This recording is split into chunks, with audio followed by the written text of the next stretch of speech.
नमस्कार, स्वागत है आपका। मैं हूं पंकज पांडे और हाजिर हूं आप सबका फेवरेट प्रोग्राम एनआईएस लेकर। हर दिन आती है जरूरी खबर और हम आपके लिए लाते हैं उस खबर से जुड़ी खबर, यानी खबर के अंदर की खबर, यानी पूरी खबर न्यूज इनसाइड में। बिहार विधानसभा चुनाव के दौरान ओबीसी को अपने पाले में करने की बीजेपी की कोशिश पूरी तरह सफल नहीं रही, लेकिन इस चुनाव में हार के बाद पार्टी पिछड़ों के बीच अपनी पहुंच मजबूत करने के लिए और सक्रिय हो गई है। पार्टी नेतृत्व अपने ओबीसी मोर्चा को देश भर में मजबूत करने के लिए अभियान चलाने की तैयारी में है। बीजेपी के राष्ट्रीय अध्यक्ष अमित शाह अपनी पार्टी को ओबीसी के पैरोकार के रूप में पेश करते नजर आ रहे हैं। उनकी पार्टी ने अन्य पिछड़ा वर्ग में सबसे अधिक पीएम और सीएम दिए और प्रधानमंत्री नरेंद्र मोदी इसी वर्ग से है। एनआईएस में आज बीजेपी पार्टी को खंगालने की कोशिश करेंगे और जानेंगे कि पार्टी में पिछड़ों की क्या स्थिति है और पार्टी को अब क्यों पिछड़े समुदाय की जरूरत महसूस होने लगी है। लेकिन उससे पहले यह रिपोर्ट देखिए।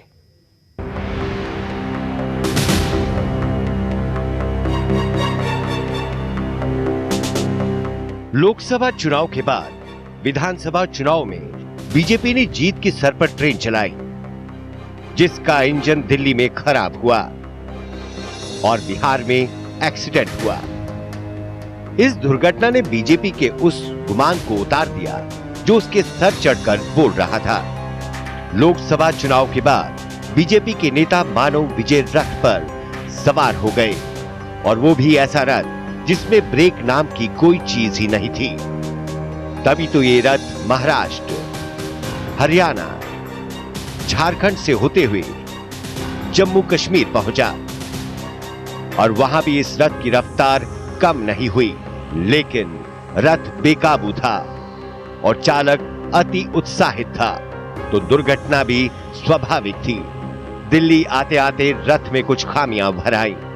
उन खामियों को ठीक किया जा सकता था, लेकिन बिना ठीक किए ही चालक रथ को लेकर बिहार पहुंच गया और फिर जो हुआ उसकी कल्पना तक बीजेपी ने नहीं की थी। रथ दुर्घटनाग्रस्त हुआ और बीजेपी चारों खाने चित्त हो गई। बिहार हार के बाद बीजेपी ने आत्मचिंतन किया, कमियों को खंगाला और अब पार्टी एक बार फिर से पटरी पर लौटने को बेकरार है। आने वाले दिनों में असम, बंगाल और यूपी में चुनाव है। तीनों ही जगह कमल मुरझाया हुआ है। ऐसे में बीजेपी की आला कमान करे तो क्या करे कि इन राज्यों में कमल खिल सके, तो रणनीति बनाई जा रही है, मुद्दों को खंगाला जा रहा है जिनके बल पर सियासत चमकाई जा सके। और इसी के तहत बीजेपी के चाणक्य यानी अमित शाह ने चल दी है एक चाल। वो चाल जिसके लिए बदनाम है राजनीति, जिसका विरोध करती रही है बीजेपी, पर अब उसी के सहारे मुरझाए कमल में खाद डालने की कोशिश कर रही है बीजेपी।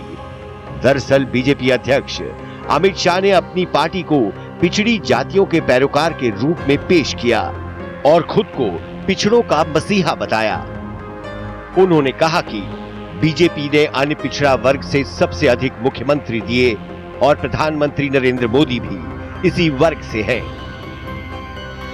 तो बिहार चुनाव में ओबीसी को अपने पाले में करने की बीजेपी की कोशिश भले ही पूरी तरह सफल ना रही, लेकिन इस चुनाव में हार के बाद अब पार्टी इस कैटेगरी के बीच अपनी पहुंच मजबूत करने के लिए सक्रिय हो गई है।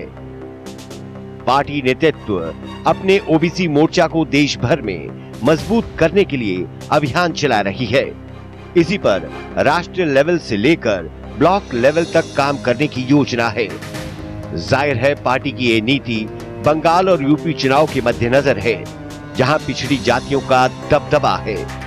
लेकिन बीजेपी की राह इतनी आसान नहीं, क्योंकि पिछड़ों के मसीहा गद्दी पर विराजमान है। Bureau report.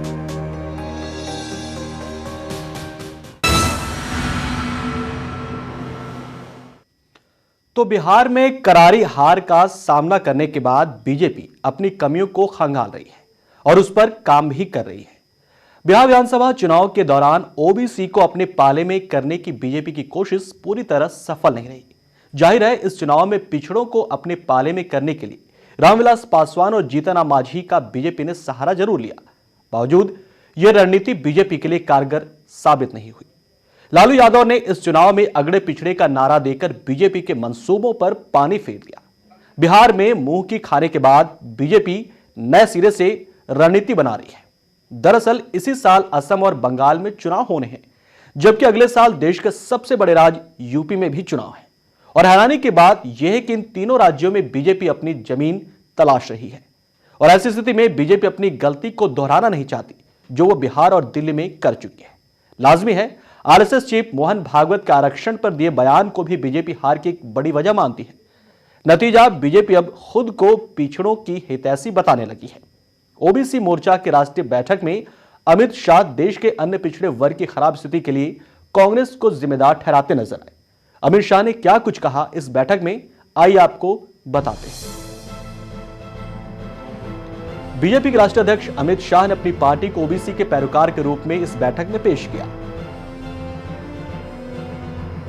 बीजेपी ने पिछड़ा वर्ग से सबसे अधिक सीएम दिए और प्रधानमंत्री नरेंद्र मोदी भी इसी वर्ग से हैं, ये बात भी बैठक में कही। अमित शाह ने देश के अन्य पिछड़े वर्ग की खराब स्थिति के लिए कांग्रेस को जिम्मेदार ठहराया।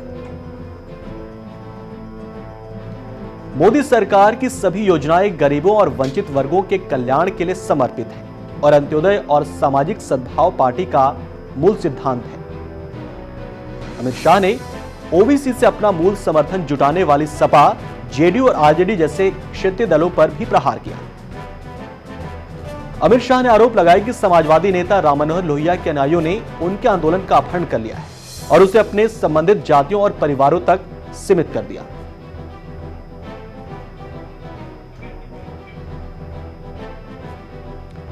तुम्हारी राजनीति कब राष्ट्रवादी हो जाती है और कब जातिवादी, इसका संबंध इस बात से है कि किस राज्य में चुनाव होने वाले हैं। 1.5 साल पहले लोकसभा चुनाव में वन इंडिया अभियान के नायक को अब क्यों देश का पहला ओबीसी प्रधानमंत्री बताया जा रहा है। पटना में सम्राट अशोक की जाति खोजने के प्रयासों के बाद अगर आप पिछले 1 साल में बिहार में हुए जातिगत स्वाभिमान सम्मेलनों का रिकॉर्ड निकालेंगे तो पता चलेगा कि दल भले ही अलग अलग हो, जाति को लेकर सबका नजरिया एक ही है। आखिर एक भारत श्रेष्ठ भारत के नायक को इन दिनों ओबीसी प्रधानमंत्री क्यों बताया जा रहा है? बताने वाले कोई और नहीं, बीजेपी के राष्ट्रीय अध्यक्ष अमित शाह हैं। पिछड़ा मोर्चा की बैठक में उन्होंने कहा कि बीजेपी ने देश में सबसे अधिक ओबीसी मुख्यमंत्री दिए हैं। देश का पहला ओबीसी प्रधानमंत्री भी बीजेपी ने ही दिया है। अगर दलित मोर्चा की भी बैठक होती तो यह भी बताने का मौका मिलता कि कितने दलित मुख्यमंत्री बनाए गए हैं।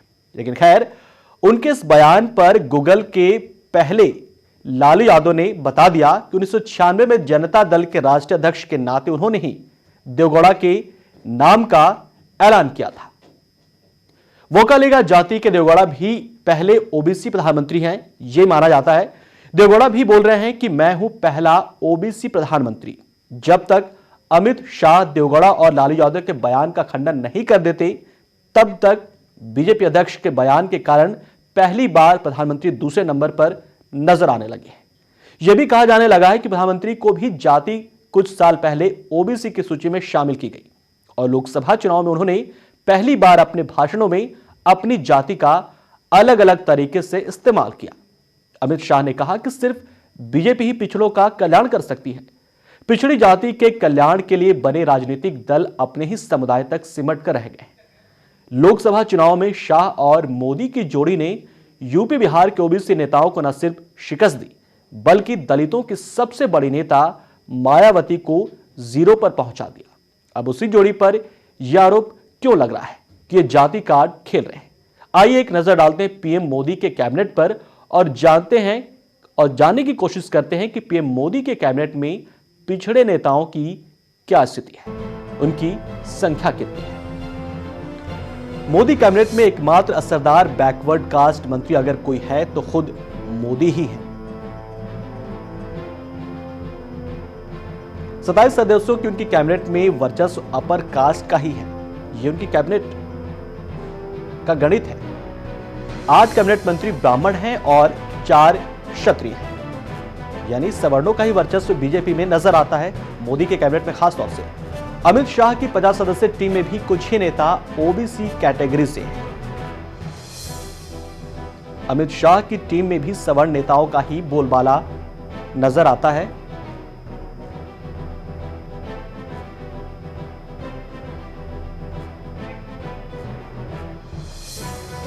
तो इन आंकड़ों को देखने के बाद आखिर बीजेपी ऐसा दावा कैसे कर सकती है? शायद कुछ एक मुख्यमंत्री के नाते वो ऐसा कह रही हो, लेकिन वास्तव में बीजेपी को अभी सभी जाति वर्ग में जगह बनाने में बहुत समय लगेगा, क्योंकि देश जातिगत कार्ड पर ही आगे बढ़ता है और चुनाव में खास तौर से ये देखने को मिलता है। भले ही हम शिक्षा की बात करते हैं और एक भारत श्रेष्ठ भारत की बात करते हैं, लेकिन चुनाव के दौरान ये जाति ही प्रमुख एजेंडा बन जाती है हर पार्टी के लिए।